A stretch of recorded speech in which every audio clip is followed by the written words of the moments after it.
Finally, a long overdue review. Let's slay some zombies!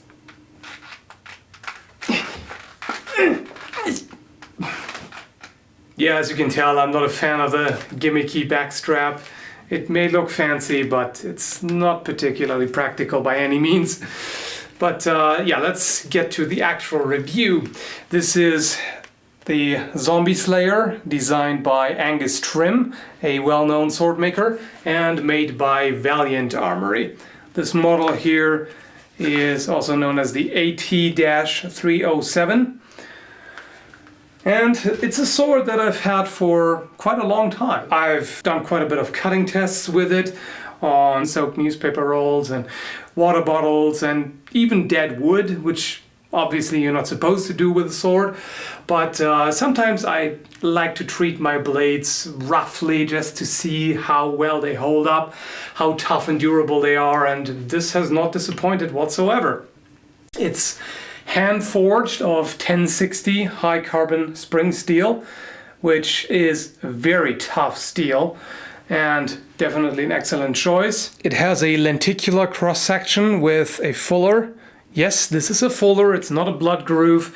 Its purpose is to lighten the blade and to increase its rigidity. It has nothing to do with bodily fluids at all. And as the name suggests, Zombie Slayer, this is a fantasy design, even though it is actually fairly close to historical longswords in terms of, length and weight and handling. It weighs about 1.36 kilos, or pretty much exactly 3 pounds.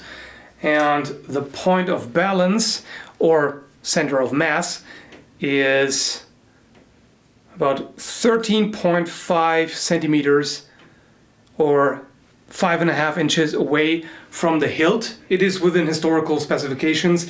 There are medieval longswords which have a center of mass closer to the hilt, about 3 or 4 inches maybe.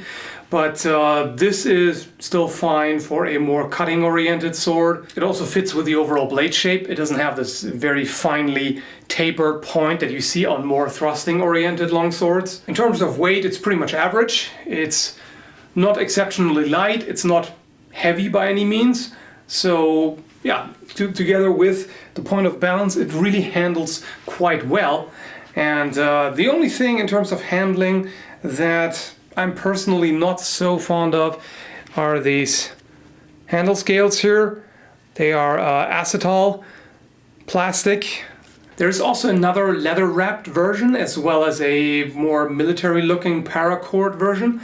They all have pros and cons. This here has the advantage that it's easier to clean. Obviously, if you get water or dirt or anything on there, you can just rub it off. It's no problem really. Whereas the wrapped versions are a bit harder to clean and maintain. Although they do have the advantage that you don't have the exposed tang. With this, you can actually see there's just a little bit of rust on here, simply because you have constant contact with skin whenever you're using it. One thing that can also happen with these plastic handle scales is they may warp with hard use, or maybe I should say abuse, which I tend to do sometimes. So these here, you can see they have warped just a little bit, and that wasn't the case at first. When I got this, it was perfectly flush, very well fitted. It's nice that the handle scales are held in place with screws, so it's pretty easy to remove it. You could make your own custom wooden handle scales or whatever else you like, so that's quite neat. As you can see, the grip is tapered. That's not just for ergonomics, but it also contributes to the balance, because you do have a bit more material here at the end.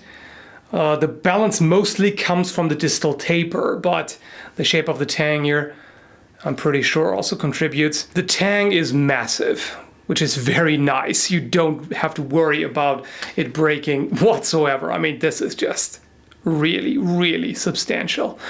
And at the end here, you have kind of like a skull crusher.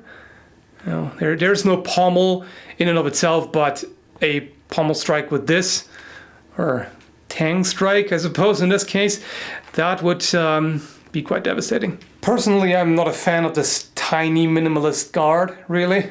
I would prefer an actual longer cross guard, but I can't criticize the design for it because it fits very well with what it's supposed to be. If this is supposed to be a fantasy zombie killer, well, you're not going to fence with zombies, at least hopefully you wouldn't have to, so you don't need that. It's really just basically a guard that prevents your hand from slipping upwards. If it had a longer cross guard, it could actually catch a blade pretty well here. It's unsharpened there, as you can see, but yeah, I wouldn't want to risk it with those. It's quite remarkable how well it has held up over time, despite the sometimes pretty hard use. There is some edge damage here, which I've already taken care of, but there's still more work to be done if you want to be precise about it. And here as well, but it was, fairly easy to address and not a big deal really. And for the most part, it has very, very little damage. I was also surprised to see that it hasn't scratched up. I have polished it just to make it a little shinier, but even before that, there was not much really. There were some, temporary scuff marks, but they were very easy to take care of. You can definitely tell that it's high quality steel and the tempering is right. In terms of flexibility, it seems just right. I cannot flex it very much by hand. If I slap the handle, you'll see the flexibility a bit better, as it does flex quite well. The center of percussion is right about where the fuller ends. I know I'm repeating myself, but I really want to stress how impressed I am with the durability and toughness of this sword. I mean, it's built like a tank. It's very well made. And the nice thing is that it doesn't come at the expense of handling, because sometimes you see swords that are kind of overbuilt in the sense that they are very thick and extra heavy and things like that, where that's where the durability comes from. But in this case, it's really more about the heat tempering and about the flex that it has. It also has a nice distal taper, as you can hopefully see. It's thicker towards the hilt and then it thins out towards the point. Let's take a look at the scabbard. It's already established that I don't like this back strap here. I'd much rather wear it on the hip. But to be fair, it's pretty easy to remove it. Then you would just have the scabbard alone, and maybe you could come up with your own belt attachment. But it's well made. I can't really complain about that. It has this nice kind of biohazard-like design, which looks really neat. I definitely like that. And I'm not quite sure if it has a wooden core or if it's hardened leather.